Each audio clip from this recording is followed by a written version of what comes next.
how many judges you're going to need. And there are a couple things you can do. We put a formula in the competition handbook. Mm-hmm. And the formula, we made that up, but it's kind of what we were doing intuitively. So you have an estimate for how many entries you're going to have, and you can limit that. You can say this competition is going to take at most 200 entries. The first 200 to enter is it. We're done. And during COVID, that's what a lot of competitions did. They limited the number of entries. So you have an estimate of the number of entries, and you have an estimate of the number of how many, generally, on average, how many entries you're going to have in every flight. So if you say that every flight is going to be 8 beers or 10 beers, just dividing that will tell you into the number of entries, will tell you how many flights you're going to have. And if you know that you're going to have at least, you need 2 judges per flight. So you multiply that by 2, and that's the total number of judge pairs you're going to have to put together at some point. And if you divide that then by the number of sessions, so for instance, Saturday morning is a session, Saturday afternoon is a session, maybe you get people together on Friday night or Saturday night, that's a session. So now if you divide those total number of judge flights by the number of sessions, you know how many judges you're going to need. And whether it's the same judges the whole time, or they could be different judges, but you know the number. Mm-hmm. One of the key things we found is, I don't know if the term fits everywhere else, but the bullpen. We put judges in a bullpen. And the bullpen comes from the US baseball term of judges that are waiting. They've not been assigned to a flight. They expect to show up and will be assigned at some point.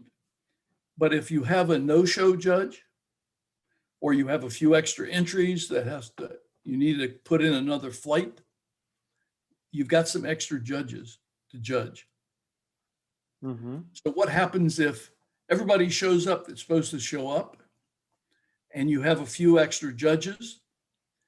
Well, then what we do is we take those judges and we put another judge on tables. So you would have maybe 3 judges for some flights instead of 2. So all the judges get seated, they all get to judge, they all get their points. But the ones that are in the bullpen may get to judge the things they really want to judge, or they may get to judge just where somebody didn't show up. But it helps with the competition organization to make sure you've got enough judges to do the job. Dave, I have a couple of questions. Okay. Is it most frequent to have judges judging in pairs? Is that the number? Yes, that's normal. Mm-hmm. Yes. And and so usually what we want to do is have at least 2 judges per panel. Mm-hmm. And we try to have at least one of those judges be an experienced BJCP judge. Mm-hmm. The other could be a home brewer that's familiar with beer, but he's not been properly trained yet as a judge.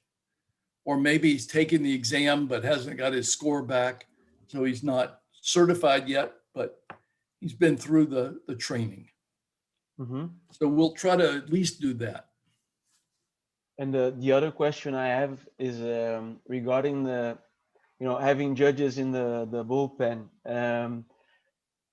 Like over here in Brazil, because we don't have that many, it's quite hard to manage egos and stuff like that. Like how do you approach that? Like how do people feel, when they're put to wait, or they have to wait for the opportunity to judge? Well,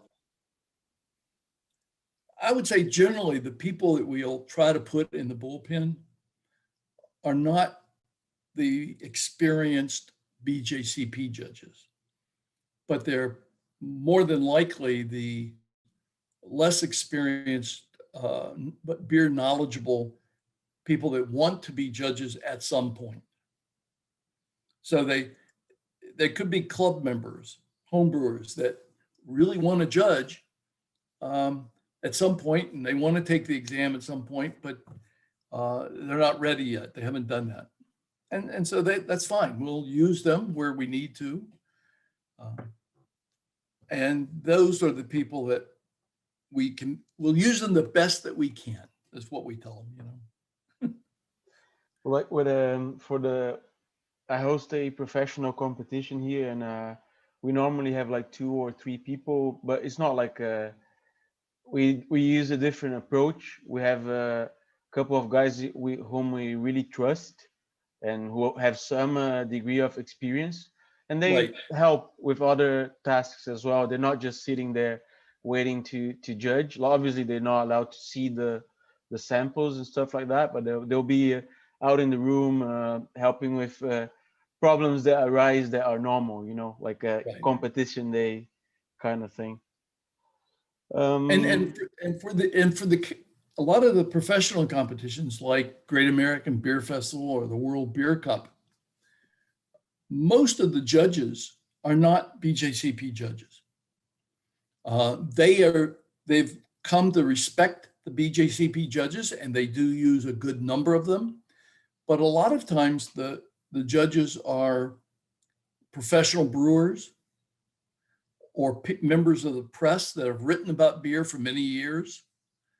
And so they are there as judges, and they try to match people up too, based on experience level and knowledge and personality.